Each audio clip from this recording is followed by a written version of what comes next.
بلوچستان میں حالات کیا ہیں یہ بھی ہم آپ کے سامنے رکھیں گے۔ اس کے علاوہ صحافیوں کی گرفتاریاں جاری ہیں، یہ بھی ہم آپ کے سامنے رکھتے ہیں۔ اس کے علاوہ ملاقات عمران خان کی کیا معاملات ہوئے، کچھ کو روک دیا گیا، کچھ کی ملاقات ہوئی، یہ کیا معاملہ ہے، اور پی ٹی آئی کے لوگ سلیمان اکرم راجہ کے اس اقدام کے خلاف ہو گئے جو اجازت لی گئی، وہ کیا باتیں ہیں یہ بھی ہم آپ کے سامنے رکھیں گے۔ اس کے علاوہ جعفر ایکسپریس جو ہے وہ روانہ ہوگی، کب ہوگی یہ بھی ہم آپ کو بتائیں گے۔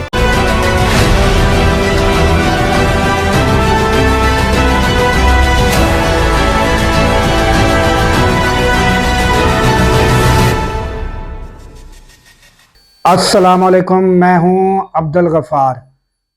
ناظرین، سب سے پہلے بلوچستان کے حالات بتاتے ہیں کہ وہاں کیا ہو رہا ہے۔ ماہرنگ بلوچ، سیمی دین بلوچ وہ گرفتار ہیں۔ اس کے بعد حالات جو ہیں وہ، اور جعفر ایکسپریس کا جو معاملہ ہوا تھا اس سے لے کر اب تک جو حالات ہیں وہ کشیدہ ہیں۔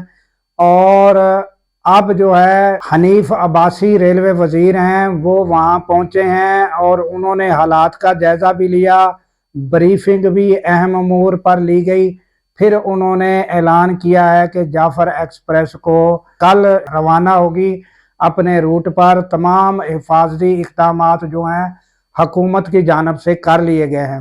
تو یہ بلوچستان کے عوام کے لیے خوشخبری تھی کہ ان کو جو وہ سہولت سے، سفری سہولت سے محروم تھے، وہ کل سے ان کو مل جائے گی۔ اس کے علاوہ وہاں جلسے جلوس کے جو ہیں وہ جلوس وغیرہ جو ہیں وہ جاری ہیں، اور اختر مینگل کا جو اعلان ہے وہ بھی 28 تاریخ کو وہ بھی ایک ریلی نکالنے جا رہے ہیں، جو یعنی کہ یہ جو گرفتاریاں یا موجودہ حالات اس کے خلاف حکومت کے اقدامات، ان کے خلاف وہ بھی ایک احتجاجی ریلی کا انہوں نے بھی انعقاد کیا ہے، اور وہ 28 تاریخ کا ان کا ہے۔ اور آج بھی کچھ ریلیاں نکلی ہیں، اور جو ماہرنگ بلوچ ہے ان کی جو بہن تھی انہوں نے کوئی پریس کانفرنس کرنی تھی، مگر پتہ یہ چلا ہے کہ جو پریس کلب کے تمام راستے بند ہونے کی وجہ سے وہ کوئی اطلاع نہیں ملی کہ وہ پریس کانفرنس کر سکی ہیں یا نہیں۔ یہ تھا ناظرین بلوچستان کے حوالے سے، اور آپ کو یہ بتا دیا گیا ٹرین کا جو ہے وہ بھی انشاءاللہ وہ جو ہے اپنے سفر پر گامزن ہوگی اور باحفاظت ہوگی۔ اس کے علاوہ ناظرین، عمران خان کی جو سلیمان اکرم نے عدالت سے آرڈر لیا تھا، تو وہ جو آرڈر ہے اس کے تحت ملاقاتیں ہوئیں، اور جو نام دیے گئے تھے وہ بھی ہو گئی، اور جو نام کاٹا گیا تھا یعنی وہ بھی ان کا ملاقات کرائی گئی، جس پر ان کو اعتراض ہوا کہ یہ ملاقات کیوں کرائی گئی ہے۔ مگر بہرحال یہ انہوں نے جیل انتظامیہ نے کہا کہ پہلے ہم نے لسٹ بھیج دی تھی، تو بابر اوان کا مسئلہ تھا جو لسٹ میں کاٹا گیا تھا، وہ ہم نے گزشتہ روز بھی آپ کو بتایا۔ بہرحال وہ ملاقاتیں ان کی ہو گئیں۔ اس کے بعد جو عمران خان کی بہنیں ہیں ان کی ملاقات نہیں کرائی گئی۔ انہوں نے باہر آ کر پریس کانفرنس کی۔ انہوں نے کہا جی جن کو یعنی کہ پریس کانفرنس سے منع کیا گیا ان کی ملاقاتیں ہو گئی، جن کو کہا گیا کہ وہ بات کر سکتی ہیں تو انہوں کی ملاقات ہی بند کر دی، یہ علیمہ خان نے باہر آ کر کہا۔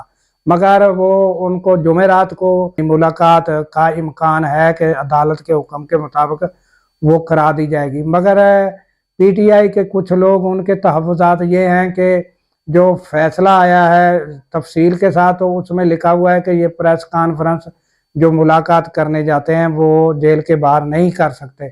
مگر وہ کچھ کا کہنا یہ ہے کہ پھر ملاقات کا کیا فائدہ کہ وہ انہوں نے اپنے ہاتھ ہی کٹوا دیے ہیں۔ کچھ لوگوں کے اعتراضات جو پی ٹی آئی کے ان کے آ رہے ہیں مبینہ طور پر، مگر سلیمان اکرم کا کہنا یہ ہے کہ سب سے پہلا مسئلہ یہ ہے کہ ہمارا عمران خان سے رابطہ ضروری ہے۔ باقی رہا کہ پریس کانفرنس یا یعنی جو بھی باتیں ہیں وہ ہم اپنے کسی بھی ٹی وی ٹاک شو پر بھی کر سکتے ہیں، اپنے آفس میں آ کر بھی کر سکتے ہیں، اپنی کسی علیحدہ منعقد کر کے پریس کانفرنس اس میں بھی اپنی اظہار رائے کر سکتے ہیں۔ ضروری نہیں کہ ہم جیل کے باہر آ کر وہ حالات بتائیں یا اس طرح کی باتیں کریں۔ تو ان کا موقف یہ تھا۔ تو یہ تھی پی ٹی آئی کے حوالے سے۔ تو ان کا عید کے بعد جو پروگرام ہے گریڈ 9 کا، وہ بھی ان کی کوششیں جاری ہیں، اور ایک بہت بڑی احتجاجی تحریک جو ہے عید کے بعد ہوگی، اس پر بھی ان کی جو ہے ملاقاتیں اور یعنی سلسلہ گرینڈ الائنس کا جاری ہے۔ تو اس کے علاوہ ناظرین جو ہے صحافی جو ہیں وہ ایک ملک فرحان ہیں صحافی، ان کو گرفتار کیا گیا، ان کو گزشتہ روز جو ہے عدالت میں پیش کیا گیا، تو ان کو عدالت نے آرڈر دیا کہ ان کو جیل بھیج دیا جائے، مگر وہ جیل ان کو نہیں بھیجا، بلکہ ان پر ایک کیس اور کر دیا گیا اور کہا گیا کہ یہ کوئی فارن کنٹری کے ساتھ کوئی کالنگ سینٹر ہے، یہ وہ چلاتے ہیں اور فارن کنٹری کے لوگوں کے ساتھ یہ ایک فیک چکر چلاتے ہیں اور فراڈ کرتے ہیں لوگوں کے ساتھ۔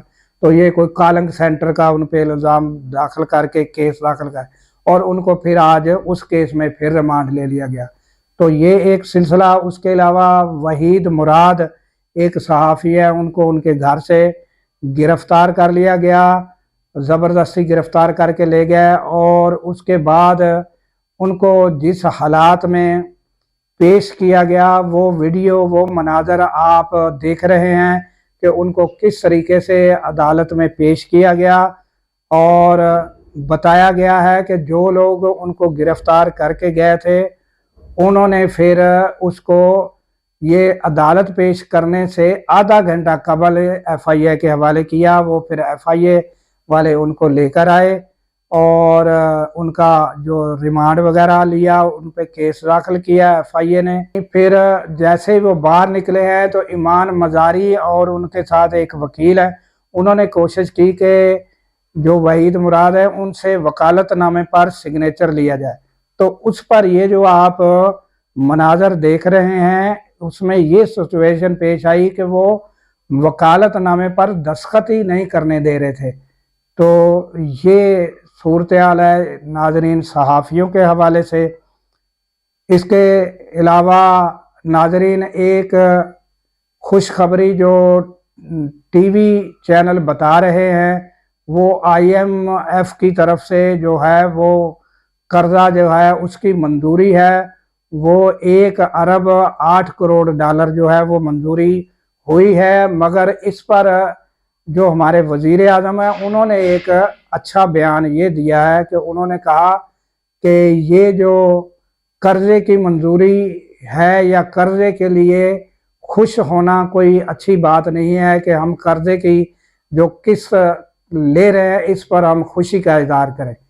تو یہ تازہ ترین آئی ایم ایف کی جانب سے جو ہے وہ منظوری مل چکی ہے، مگر تاحال لوگوں کو جو حکومت نے وعدہ کیا تھا کہ بجلی کے بلوں میں اور بجلی کے جو نرخ ہیں اس میں کمی کی جائے گی، تو وہ تاحال کمی نہیں ہو سکی، مگر یہ ضرور پتہ چل رہا ہے کہ آنے والے دنوں میں شاید جو ہے بجلی کی قیمتوں میں کچھ کمی کی جا سکے۔